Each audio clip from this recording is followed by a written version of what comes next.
प्यारे विद्यार्थियों, आज हमारा जो टॉपिक है वो है जीन रेगुलेशन।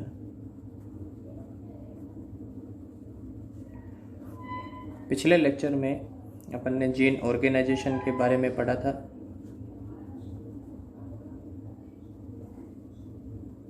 जिसमें अपन ने ओपेरॉन मॉडल को समझा था। ओपेरॉन मॉडल जैकब और मोनड ने दिया था, जिन्होंने प्रोकैरियोट्स के अंदर जीन रेगुलेशन को समझाने के लिए बताया था कि इसमें 4 या 5 जीन होते हैं, जीन क्लस्टर होते हैं और मिलकर कोई कार्य करते हैं, जिसे हमने ओपेरॉन मॉडल में ये चीज़ समझी थी। इसके साथ ही अपन ने देखा था कि जो सेंट्रल डोग्मा है या जीन एक्सप्रेशन होता है, जीन एक्सप्रेशन से अपन क्या समझते हैं कि जीन के अंदर या डीएनए में जो भी इंफॉर्मेशन स्टोर रहती है, उनमें सूचनाएं होती है, उन सूचनाओं का ट्रांसफ़र होना या उन सूचनाओं का एक कार्य में बदलना, और उनका जो कार्य करने का तरीका होता है, जिसे सेंट्रल डोग्मा में हमने देखा था कि जो डीएनए होता है वो अपनी सूचनाओं को आरएनए में कोडित करते हैं और फिर आरएनए से प्रोटीन का निर्माण होता है, जो अल्टीमेट फंक्शनल यूनिट होती है सेल के अंदर। डीएनए से आरएनए बनने को अपन ट्रांसक्रिप्शन कहते हैं और आरएनए से प्रोटीन के निर्माण को ट्रांसलेशन कहा जाता है। जीन का जो रेगुलेशन होता है, जीन इस तरह से ये कार्य करता है, इसमें एनर्जी भी खर्च होती है, कोशिका की एनर्जी का एक्सपेंडिचर होता है।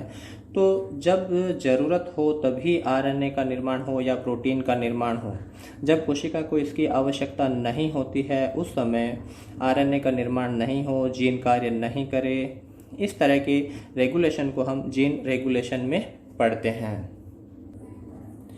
क्योंकि यदि बिना आवश्यकता के कोशिका में आरएनए या प्रोटीन का निर्माण हो जाता है तो कोशिका की है एनर्जी की खपत होती है, साथ ही जो ये प्रोडक्ट बनते हैं वो बिना आवश्यकता के, यदि इनका निर्माण हो सकता है, ये कोशिका के मेटाबॉलिज्म में हो सकता है वो नुकसान भी करे। तो बिना काम के जो प्रोडक्ट बनेंगे वो कोशिका के लिए फेवरेबल नहीं होते हैं। तो इन प्रोसेस का जो रेगुलेशन है वो किस प्रकार से होता है कि जो डीएनए है वो किस प्रकार से रेगुलेट हो कि उनकी आवश्यकता पड़ने पर ही ये आरएनए का निर्माण करे। ठीक है, तो इस चीज़ को हम जीन रेगुलेशन में पढ़ेंगे। इस तरह के रेगुलेशन को, जीन रेगुलेशन को हम जीन का स्विच ऑन होना या जीन का स्विच ऑफ होना भी कहते हैं, कि जीन है वो स्विच ऑन हो जाते हैं या जीन है वो स्विच ऑफ हो जाते हैं। ऑफ मीन्स वो जीन कार्य नहीं करते, वो उनका ट्रांसक्रिप्शन नहीं होता है, और स्विच ऑन होना मतलब जीन है वो फंक्शनली एक्टिव हो जाते हैं। तो ये जीन रेगुलेशन के जो स्टेप होते हैं, मोस्टली डीएनए से आरएनए के निर्माण में ही यहाँ पे रेगुलेशन का स्टेप होता है, जो हम ट्रांसक्रिप्शन का, जिसे हम बोलते हैं ट्रांसक्रिप्शन लेवल पर ही जीन का ज़्यादातर है वो रेगुलेशन यहीं पर होता है कि ट्रांसक्रिप्शन हो या नहीं हो। ठीक है, अगर किसी कारणवश बिना रिक्वायरमेंट के ही ट्रांसक्रिप्शन की प्रोसेस हो जाती है तो नेक्स्ट स्टेप है जैसे ट्रांसलेशन होता है। तो ट्रांसलेशन लेवल में जीन का रेगुलेशन हो जाता है, प्रोटीन का निर्माण नहीं होता है और जो एनर्जी का साइकिल होता है वो वेस्ट नहीं हो। यदि किसी कारणवश ट्रांसलेशन भी हो जाता है तो वो प्रोटीन होता है जो बन जाता है बिना किसी कार्य के, तो उस प्रोटीन को भी तुरंत है वो नष्ट कर दिया जाता है। यह भी एक प्रकार का रेगुलेशन होता है, क्योंकि प्रोकैरियोट्स के अंदर सभी क्रियाएं साइटोप्लाज्म में होती है, तो ट्रांसक्रिप्शन और ट्रांसलेशन है वो साइटोप्लाज्म में ही होती है। तो इनमें ट्रांसक्रिप्शन और ट्रांसलेशन लेवल पर रेगुलेशन होता है। जबकि यूकैरियोट्स है उसमें ट्रांसक्रिप्शन है वो केंद्रक में होता है, ट्रांसलेशन की प्रोसेस है वो साइटोप्लाज्म में होती है, दोनों अलग अलग होती है। इनके बीच में एक इंटरमीडिएट स्टेप और होता है यूकैरियोट्स में, जैसे आरएनए का निर्माण होना, फिर आरएनए की प्रोसेसिंग होती है और फिर आरएनए है वो न्यूक्लियस से बाहर साइटोप्लाज्म में आता है। तो ये बीच में जो 3-4 और स्टेप आते हैं यूकैरियोट्स में, रेगुलेशन के 3-4 एडिशनल स्टेप भी होते हैं जीन रेगुलेशन के। ये जो जीन का रेगुलेशन है इसे हम 2 पार्ट में डिवाइड कर सकते हैं।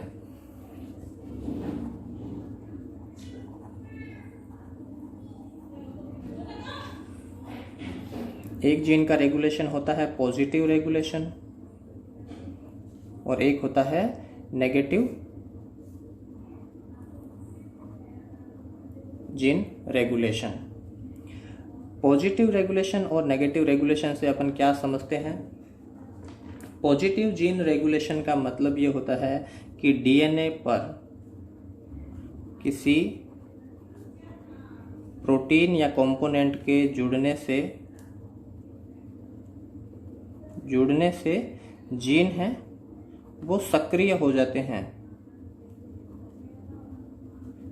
या हम कहते हैं जीन स्विच ऑन हो जाते हैं, तो उसे हम पॉजिटिव जीन रेगुलेशन कहेंगे।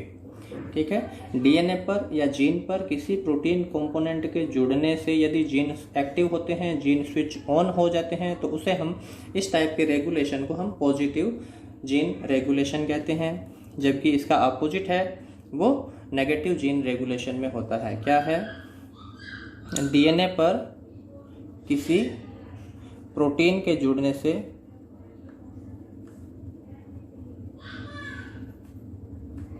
जीन इनएक्टिव हो जाते हैं या निष्क्रिय हो जाते हैं, स्विच ऑफ हो जाते हैं, तो उसे हम नेगेटिव टाइप का जीन रेगुलेशन कहते हैं।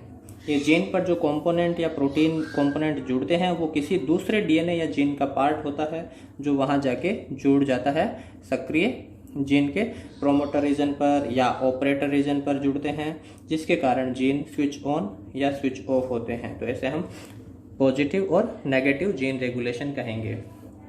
इन दोनों में भी जीन के जो पुनः दो टाइप के होते हैं, पॉजिटिव रेगुलेशन भी और नेगेटिव रेगुलेशन भी। ये जो दोनों टाइप है किस टाइप के होंगे? एक होता है इंड्यूसिबल रेगुलेशन और दूसरा टाइप होता है रिप्रेसिबल जीन रेगुलेशन। पॉजिटिव में भी दो टाइप के हैं, इंड्यूसिबल पॉजिटिव जीन रेगुलेशन और रिप्रेसिबल पॉजिटिव जीन रेगुलेशन। इसी तरह से नेगेटिव में भी ये दोनों टाइप होते हैं, इंड्यूसिबल और रिप्रेसिबल। देखिए, पॉजिटिव और नेगेटिव जीन रेगुलेशन को जो कंट्रोल करते हैं वो डीएनए का प्रोडक्ट होता है, हमें ये ध्यान रखना है। जबकि जो इंड्यूसिबल और रिप्रेसिबल कंपोनेंट जिससे ये कंट्रोल होते हैं वो मेटाबोलाइट होते हैं। कोशिका के मेटाबोलाइट्स है साइटोप्लाज्म के, वो मेटाबोलाइट कंट्रोल करते हैं कि ये इंड्यूसिबल टाइप का होगा या रिप्रेसिबल टाइप का जीन रेगुलेशन होगा। जबकि पॉजिटिव और नेगेटिव को कौन कंट्रोल कर रहे हैं? डीएनए का ही कोई प्रोडक्ट है जो उनको कंट्रोल करने का कार्य करेगा। ठीक है, अब हम सबसे पहले नेगेटिव जीन रेगुलेशन की बात करते हैं।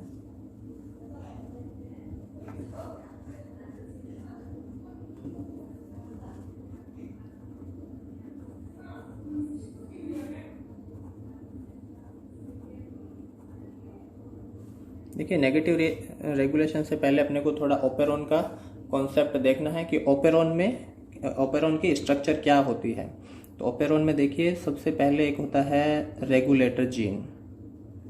रेगुलेटर जीन से ही जुड़ा हुआ होता है प्रोमोटर रीजन, प्रोमोटर के पास में होता है ऑपरेटर रीजन, और फिर उसके साथ में जुड़े रहते हैं स्ट्रक्चर जीन जो 2, 3, 5 या फिर ज़्यादा भी हो सकते हैं। ये रेगुलेटर जीन है, प्रोमोटर रीजन है, ऑपरेटर रीजन और ये स्ट्रक्चर जीन होते हैं जो संख्या में ज़्यादा भी हो सकते हैं। तो ये एक ओपेरॉन की बेसिक स्ट्रक्चर होती है।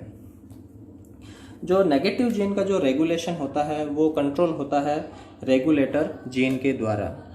ये किसके द्वारा कंट्रोल होता है? रेगुलेटर जीन है, ये कंट्रोल करता है नेगेटिव रेगुलेशन को। रेगुलेटर जीन है, ये ट्रांस एक्टिंग जीन होता है, जबकि प्रोमोटर और ऑपरेटर दोनों ही हमने देखा था कि ये सिस एक्टिंग जीन होते हैं। ये किसी प्रोडक्ट का निर्माण नहीं करते हैं, जबकि इनके खुद के जो डीएनए के सीक्वेंसेज होते हैं वही अपने आप में कार्य करते हैं। यहाँ पे किसी दूसरे प्रोडक्ट होंगे वो आके कार्य करते हैं। आरएनए पॉलीमरेज होता है, वो प्रोमोटर रीजन पर जुड़ता है आके, तो इसका मतलब इसके सीक्वेंसेस कोई कार्य करते हैं।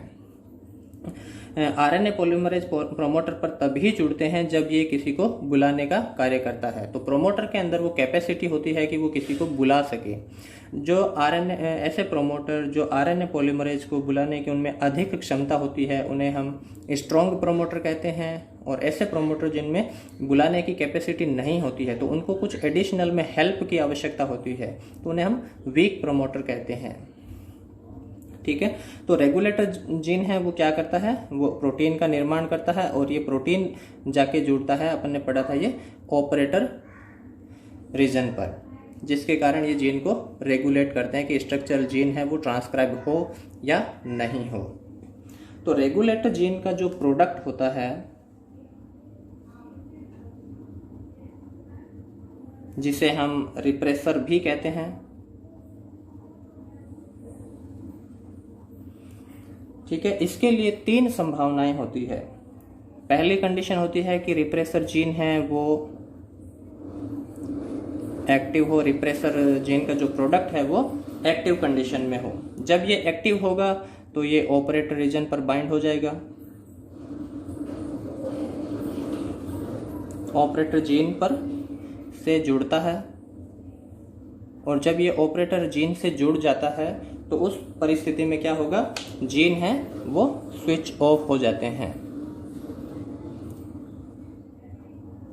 जीन स्विच ऑफ हो जाएगा क्योंकि फिर ये स्ट्रक्चरल जीन है उसका ट्रांसक्रिप्शन है वो रुक जाता है, क्योंकि ऑपरेटर रीजन पे जो साइट है वो ब्लॉक हो जाती है, आरएनए पॉलीमरेज यहाँ से आगे नहीं बढ़ पाता है। ठीक है, यदि रेगुलेटर जीन का प्रोडक्ट है वो जो रिप्रेशर होता है डायरेक्टली सिंथेसिस में एक्टिव रहता है तो वो जीन को स्विच ऑफ कर देता है। सेकेंड संभावना ये रहती है कि जो ये रिप्रेसर जो प्रोडक्ट बनता है वो इनएक्टिव हो। ये किस टाइप से होगा, ये इनएक्टिव होता है ये प्रोडक्ट। जब ये इनएक्टिव होता है तो उस कंडीशन में क्या होगा, जीन है बाय डिफॉल्ट ऑन रहता है, ये जीन स्विच ऑन रहेगा। क्यों रहेगा, क्योंकि जो रेगुलेटर जीन का प्रोडक्ट है वो ऑपरेटर पे नहीं जुड़ेगा और आरएनए पॉलीमरेज है यहाँ से प्रोमोटर पे जुड़ने के बाद में इसके ट्रांसक्रिप्शन का कार्य करेगा तो जीन स्विच ऑन रहेगा। लेकिन दूसरी संभावना ये रहती है कि जो रिप्रेशर इनएक्टिव होता है उसके साथ में कोई मेटाबोलाइट जो एज ए को रिप्रेसर का कार्य करेगा, कोई मेटाबोलाइट है जो एज ए को रिप्रेसर का कार्य करता है और ये दोनों इनको मिलके अब ये यूनिट क्या बन जाती है, यह एक्टिव प्रोडक्ट बन जाता है। जब ये इनएक्टिव होता है रिप्रेसर, इसके साथ में कोई को रिप्रेसर जो सेल का मेटाबोलाइट होता है उसके जुड़ने से वो टोटल जो यूनिट होती है ये एक्टिव हो जाता है, रिप्रेशर है वो एक्टिव हो जाएगा। एक्टिव होने के बाद में ये ऑपरेटर रीजन पर जुड़ जाएगा और ऑपरेटर रीजन पर जुड़ने से जीन स्विच ऑफ हो जाएगा। इसके लिए थर्ड संभावना रहती है कि ये जो प्रोडक्ट है वो एक्टिव हो, रिप्रेशर है वो एक्टिव होता है लेकिन कोई मेटाबोलाइट जिसे हम इंड्यूसर कहेंगे, इसे क्या कहेंगे, कोई मेटाबोलाइट है जिसे हम इंड्यूसर कहते हैं, ठीक है, वो उसके साथ में जुड़ने से यह प्रोडक्ट इनएक्टिव हो जाता है। रिप्रेसर है वो इनएक्टिव हो जाता है इंड्यूसर के साथ में जुड़ने के बाद में, और जब ये इनएक्टिव हो जाता है तो स्विच जीन है वो स्विच ऑन हो जाएगा। ये इस तरीके से जो रेगुलेटरी जीन का प्रोडक्ट है वो कार्य करेगा कि उसका प्रोडक्ट है वो एक्टिव रहेगा तो ऑपरेटर जीन पर जुड़ने से जीन स्विच ऑफ हो जाएंगे। यदि ये इनएक्टिव होता है उस कंडीशन में जीन स्विच ऑन रहता है। यदि इनएक्टिव प्रोडक्ट के साथ में कोई को रिप्रेसर जिसे मेटाबोलाइट कहेंगे उसके जुड़ने से वापस एक्टिव होगा और जीन स्विच ऑफ। और एक्टिव के साथ में यदि कोई इंड्यूसर जुड़ जाता है जो उसे इनएक्टिव बना देता है रिप्रेसर को, तो पुनः जीन स्विच ऑन हो जाते हैं। इस टाइप से ये नेगेटिव जीन रेगुलेशन चलता है जो 2 प्रकार से होगा। इस प्रकार को हम बोलेंगे इंड्यूसिबल टाइप का नेगेटिव रेगुलेशन है, क्योंकि इंड्यूसर की प्रेजेंस में जीन स्विच ऑन हो जाते हैं, वो जीन को इंड्यूस करते हैं सिंथेसिस के लिए। और इस टाइप का जो रेगुलेशन होगा उसे हम रिप्रेसिबल नेगेटिव रेगुलेशन कहेंगे, जिसके कारण जीन है वो स्विच ऑन हो जाता है। और नेगेटिव रेगुलेशन क्यों कहते हैं?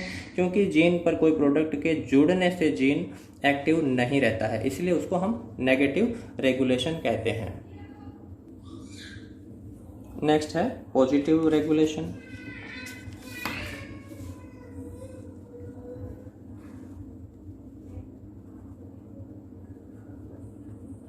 पॉजिटिव रेगुलेशन क्या कहता है कि जीन पर किसी प्रोटीन के जुड़ने से जीन एक्टिव हो जाता है। ठीक है, हमने देखा था कि कुछ प्रोमोटर ऐसे होते हैं जो वीक होते हैं। ओपेरॉन की structure, regulator gene, promoter region, operator region और स्ट्रक्चर रीजन। इसी तरीके से जैसे जीन के अंदर रेगुलेटरी सीक्वेंसेस होते हैं,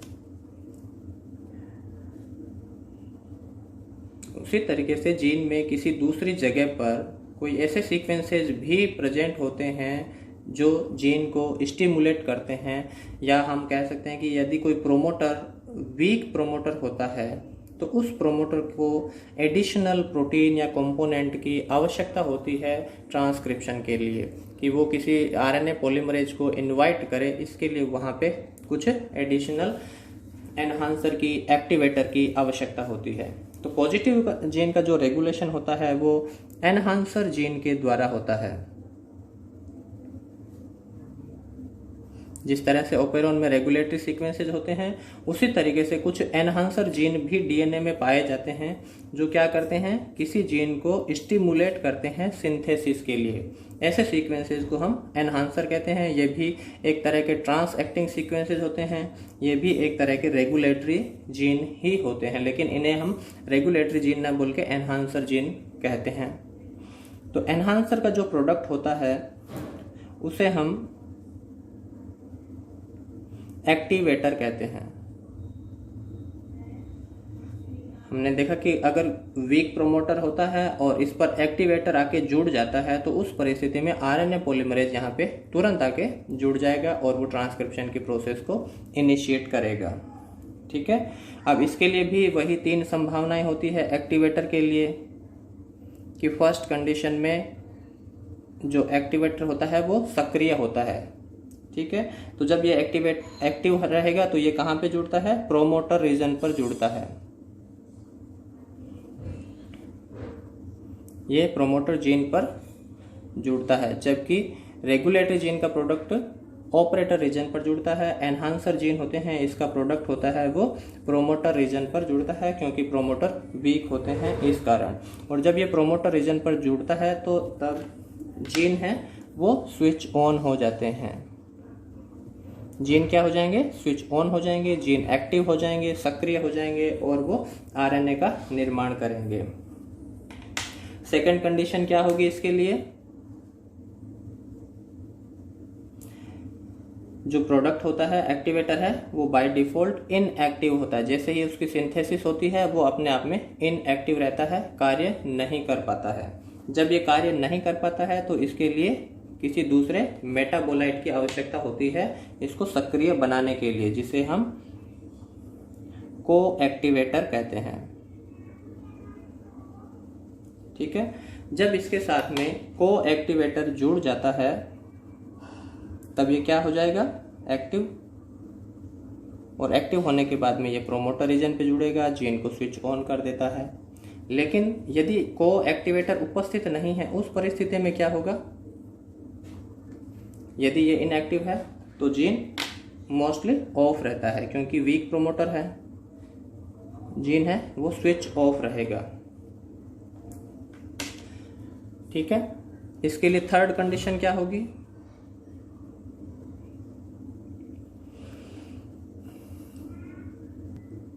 थर्ड कंडीशन होती है कि ये एक्टिवेटर है वो सक्रिय रहता है, लेकिन इसके साथ में कोई मेटाबोलाइट जिसे हम रिप्रेशर कहेंगे वो इसके साथ में आके जुड़ जाएगा। रिप्रेशर के जुड़ने से यह इनएक्टिव हो जाता है और इनएक्टिव होने के कारण जीन स्विच ऑफ हो जाएगा। तो पॉजिटिव रेगुलेशन है, इसमें भी 2 टाइप के हो सकते हैं, एक रिप्रेसिबल है और दूसरा इंड्यूसिबल है। इंड्यूसिबल जो को एक्टिवेटर के द्वारा इंड्यूस हो रहा है, और रिप्रेसिबल रिप्रेशर के द्वारा एनहांसर जीन के प्रोडक्ट को ये इनएक्टिव बना देता है और सिस्टम है वो जीन है रिप्रेस हो जाता है। ठीक है, तो पॉजिटिव रेगुलेशन भी दो टाइप के हैं, नेगेटिव रेगुलेशन है वो भी हमने देखा दो टाइप के होते हैं, रिप्रेसिबल सिस्टम और इंड्यूसिबल।